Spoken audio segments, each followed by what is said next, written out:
teatro romano es una copia barata del griego, ¿eh? Ya, pero perdona, eso lo dices porque no lo entiendes en su contexto cultural. Yo sí que te voy a dar contexto cultural.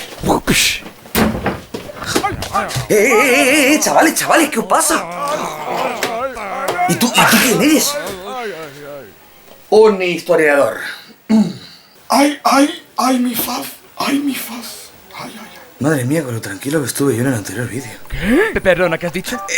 Nada, que como veis hay mucha gente que dice que el teatro romano es una copia barata del griego, pero ¿lo es? Pues no se tiene muy claro. Y de hecho hay un historiador romano llamado Tito Livio que pensaba que podía ser de origen etrusco. Y tú me dirás, pues me queda igual, pues no me extrañaría, porque no te he contado que los etruscos vienen de Etruria, que es básicamente este sitio. En verdad era esta región de Italia. Pero, ¿y por qué la gente duda del origen del teatro romano? Pues porque hasta ni más ni menos que el 364 a.C. en Roma había circo, pero nada parecido al teatro. Y claro, nuestro Tito ató cabos. Porque claro, los etruscos llegaron bailando al son de gente tocando la flauta. Y de esto que los jóvenes romanos se pusieron a imitar a los etruscos y acabaron haciendo algo que hoy prácticamente veríamos como una batalla de gallos de rap, con gente básicamente improvisando rimas para decirse muy amablemente que eres una panda de... Y claro, luego debieron de refinarse las cosas. Dejaron de lanzarse improperios rimando y pasaron a cantar con el flautista de fondo a la vez que hacían mimo, aunque todavía sin un hilo argumental, sin una historia muy clara. ¡No compitas conmigo cuando juegas a ser Dios! Y claro, y tú te preguntarás, de las batallas de gallos romanas y de los flautistas al teatro romano, ¿cómo pasamos? Y yo te respondo, suscribiéndote a este canal. Bueno, ¿os acordáis de Tito Livio, no? Pues según él, había un tío llamado Livio Andrónico que debió de decir algo así como... Sí, las danzas pseudo-etruscas estas están muy bien, pero yo necesito una historia. Así que en el 240 a.C., este señor de aquí se atrevió a cambiar los popurrís de danza esos por una obra de teatro. Entonces, resumen. Todo empezaría con los etruscos, que le pasan la movida a los jóvenes raperos romanos y que a su vez se lo pasan a los actores romanos. Y cada uno en el proceso va cambiando lo que le viene como le da la gana. Pero entonces, ¿ese tal Livio Andrónico de dónde sale? Pues resulta que fue un griego que se fue a Roma. ¿De vacaciones? Obligatorias. Conquistaron su ciudad natal, ¿eh?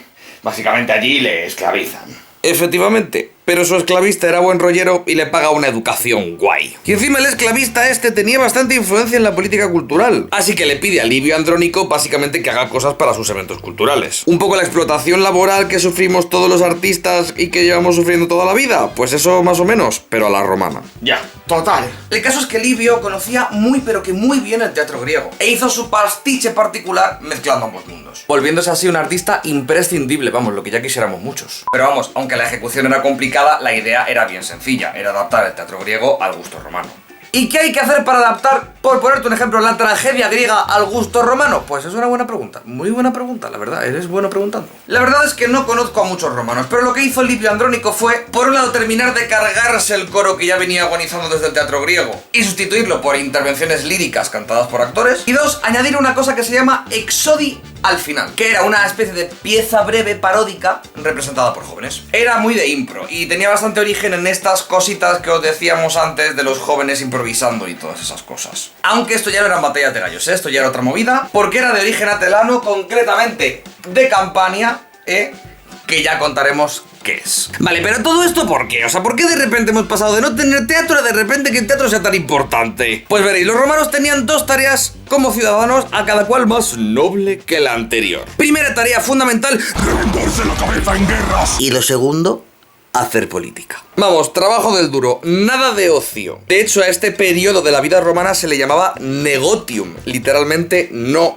ocio. Pero cuando no hay guerras ni eventos políticos relevantes, la gente sí que tiene ocio. Ellos le llamaban otium, y dependiendo de dónde vivieras, pues el otium era diferente. Es decir, si eres de pueblo, pues haces lo que quieras. Pero si eres de la urbe, ¡ay, amigo! Ahí el poder manda. Lo bueno es que los del poder solían organizar fiestas. Y la movida es que literalmente toda la ciudad se ponía de fiesta, ¿eh? Tanto que el ser humano pasa de ser un homo sapiens a ser un homo spectator. ¿No os riáis? Que esto no era un chiste, que es como se llamaban ellos a sí mismos, ¿eh? Me podéis acusar de chistes malos, pero ahora no. Y en el Otium, pues, ¿qué hacían? Pues básicamente hacían, pues, desfiles, celebraciones de victorias, procesiones y cortejos fúnebres, ¿eh? Que lo malo también se celebra, ¿vale? Y también celebraban otra cosa, que es la importante, ya veréis por qué. Que eran los juegos.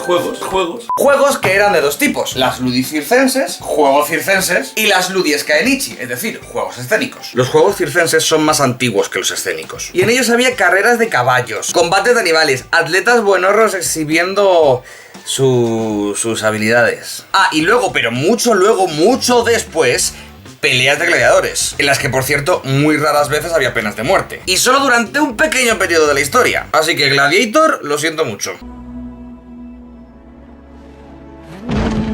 Cosa curiosa es que el teatro al principio no tenía espacio propio para representarse. Luego empezó a hacerse como en una especie de barracas de madera. Y ya con el tiempo hicieron teatros muy inspirados en los griegos, como veis. Lo que pasa es que la orquesta la hacen más pequeña, la acercan al público y ya no es circular, es semicircular. Y entre tú y yo, visto lo visto, ¿qué tipo de teatro creéis que había en este ambiente de jolgorio y algarabía? Pues obviamente el teatro era un despiporre. Algo visual, plástico, divertido siempre que se podía, cómo no. Y bueno, yo creo que hoy en día nos escandalizaríamos un poquito del teatro romano. Pensad esto, era un público muy acostumbrado al circo y normalmente no estaba muy entrenado en seguir historias. A esto le sumas que, por ejemplo, la pantomima ya era casi de por sí, por definición, una cosa obscena, como ya veremos luego. A esto le sumas que todo esto se hacía en un entorno de afluencia masiva de personas, con todo lo que ello conlleva. No tenemos más que ver los conciertos masificados de hoy en día. Y a todo esto le sumas además que a los actores nadie les tenía ningún respeto, porque solían ser o bien esclavos libertos. Pues claro, en cierto sentido el público estaba un poco asalvajado. Aunque ojo, asalvajado e inculto no tiene por qué ser necesariamente lo mismo. Y esto de querer organizar los días del Otium va en aumento porque, claro, ven que a la gente le mola. Y poco a poco los juegos escénicos van ganando protagonismo sobre los circenses. Y les gustaba la fiesta, no veas. Bastante más que a los griegos, te diría yo. Y eso que no estuve ahí. Lo guay de esto es que avanzaron bastante las técnicas visuales durante el periodo romano. Porque, uno, al público le encantaban los colorinchis. Y dos, ¿os acordáis que esto estaba organizado por el poder, no? Pues había que fardar y mostrar al público el poderío, precisamente. De hecho, emperadores como Nerón llegaron a actuar en obras de teatro cuando los actores eran considerados don nadies. Pero qué vulgaridad, ¿eh? Dejarlo todo en manos de la pompa y la ostentación. Ya, pero ¿y lo bonito que es que? Como veis, en 2000 años la cosa no ha cambiado mucho. ¿Tú qué piensas? ¿Eres más del equipo de pompa y colorinchis a tope? ¿O más bien del equipo de Cicerón? Os leo en comentarios. Vale, entonces sabemos que los romanos se lo pasaban muy, pero que muy bien con el teatro. Ahora bien, ¿qué tipo de obras veían? Pues básicamente tres tipos de espectáculo. Lo primero, obviamente, comedias. Y las comedias romanas venían, como decíamos en el anterior vídeo de la serie, directamente de las comedias griegas de Menandro. Posiblemente que a la romana. Y aquí se bifurcan en dos: en las paliatas y las togatas. Las comedias paliatas se llaman así porque visten palios, que es un tipo como de manto griego. Y bueno, pues precisamente por esto estas obras iban de cosas griegas explicadas por romanos. El etnocentrismo ha existido siempre, como veis. Terencio, del que hablaremos luego, es el último en hacer este tipo de obras. Y si en las comedias paliatas llevaban palio, en las comedias togadas, ¿qué van a llevar? Pues obviamente togas romanas esta vez. Pero la verdad es que la gente se acabó cansando de este tipo de comedias y las acabó dividiendo en otras dos: las llamadas comedias tabernarias, que hablaban de oficios y costumbres populares, y las farsas atelanas. ¿Os acordáis de los exodi de antes, que hemos dicho que eran atelanos, verdad? Pues estas obras, las farsas atelanas, también eran atelanas, obviamente, y también eran de Campania. ¿De aquí os acordáis? Y estas obras son importantísimas, porque tenían personajes tipificados en lo que más de uno ha visto el origen de lo que mucho tiempo después será la comedia del arte. Pero de eso hablaremos en futuros capítulos de la serie. Y en general, ¿cómo serán las comedias?, te preguntarás. Y si no te preguntas, no te preocupes, que ya te lo cuento yo. La estructura tiene que ver con la griega, pero hay cambios. Hay un preludio y luego un prólogo, en el que se le pide al público literalmente que se porte bien. Ya hemos hablado antes de cómo era el público romano. Y ya pues vendrían las escenas, que se dividían en dos: las diverbia, que eran habladas en escenarios jámbicos. ¿Qué es esto?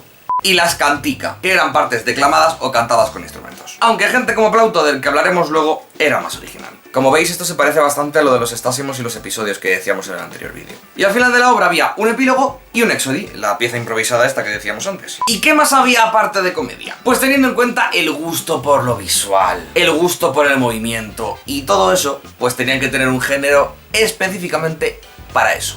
y ese era el mimo. Este, en verdad, al principio era una parte de la farsa atelana. Y era literalmente una farsa, una obra cómica con personajes planos, pero mimada. E iba sobre la vida cotidiana hasta sus últimas consecuencias. Luego separan el canto de la música, añaden máscaras y vestuario más concretos, y se acaba convirtiendo en pantomima. Y estas ya no eran necesariamente cómicas. Podían ir de temas serios e incluso basarse en mitología, de hecho. El caso es que, bueno, en cualquier caso, estas obras se convierten en un festival del vicio. Y bueno, también había tragedias, claro, pero poquitas se han conservado. Lo que sí sabemos es que las había de dos tipos. Uno sobre temas históricos y actuales, y otra para burgueses, básicamente. En verdad, la tragedia como tal desaparece con Séneca. Después de las tragedias empezaron a ser un poquito más espectáculos en los que había canto y baile y mucha pompa. Pompa, en el teatro romano, que no falte. Pero para que me entendáis, el efecto sería un poquito como nuestra ópera, sin desmerecer a la ópera, ojo, pero para que me entendáis por dónde van los tiros. La cosa es que Séneca nos genera bastantes dudas, hemos de decir. O sea, conservamos 8 obras suyas, ha sido súper referenciado después por gente como Nietzsche, Artaud, Rassin, Shakespeare. Pero lo cierto es que en su época no se comió un colín como dramaturgo. Pero es que tal es el caso, que es que no llegó a representar ni una sola de sus obras en vida, al menos que nosotros sepamos. Y para darle más misterio al asunto, es que no conservamos apenas tragedias romanas aparte de las suyas. Es todo esto un poco raro, aunque hay gente que se agarra en que era muy poético y tenía mensajes morales potentes. Su vida además fue un poquito complicada. Ser ministro de Nerón no tuvo que ser nada, pero que nada fácil. Jamás le perdonaré lo que ha hecho. ¡Jamás! Matarse sin mi permiso. Ahora bien, en lo que no tenemos dudas es que es un crack porque nació en Córdoba y vive en España. El chiste más rancio que he hecho en la historia de mi canal, chavales. La cosa es que fue un crack que hizo cosas que a la gente pues no le interesaron mucho, eso es verdad. Porque también la tragedia no se estilaba tanto como sabéis. Pero la comedia sí. Y ahí tenemos a los grandes, a los inimitables, aunque constantemente imitados, Plauto y Terencio.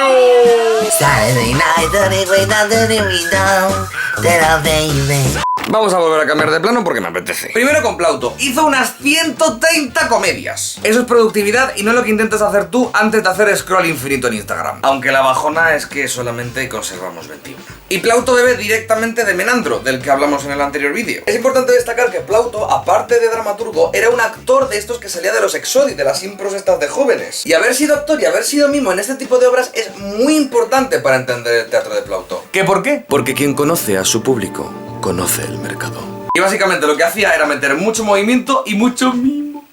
Bueno, ese también, pero me refiero al otro mimo. Y de verdad le importaba mucho ese tema, lo usaba para muchas cosas. Anfitrión y los menegmos son las obras más importantes que conservamos de él. Y aunque no sabemos qué inventó él y qué no, desde luego vemos en Plauto ya las primeras manifestaciones de lo que sería la comedia moderna, tal y como la conocemos. Sobre todo muchísimos recursos de comedias de situación. Apariciones repentinas, picaresca, equivocaciones, personajes confundiéndose unos con otros, cosa que por cierto se llama quid pro quo y lo usará muchísimo Shakespeare. Y bueno, cosas que ya veremos de hecho en el teatro de Shakespeare o incluso en las obras del siglo de oro español. Pero es que no solamente ahí, es que también en las sitcoms actuales. Es que probablemente Friends y Cómo conocí a vuestra madre le deben mucho a Plauto. Pero quizá también el de Terencio. O sea, él también viene bastante de Menandro, pero también se le notan resquicios de tragedia y del hate de Aristófanes, ¿sabéis? Aristófanes. Es que todo lo malo se pega, Lo que pasa es que Terencio era como más intelectual y al público pues es verdad que le gustaba menos. Pero escribía de manera más fina y elegante, lo cual también es atractivo, pero de otra forma.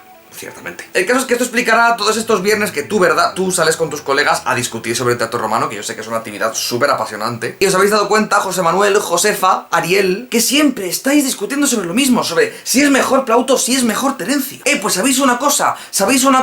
Yo vengo a aportar a esta conversación. Y vengo a aportar que no hay consenso. No hay consenso. No hay consenso, ni siquiera en la época lo había. No lo va a haber ahora, no, lo siento.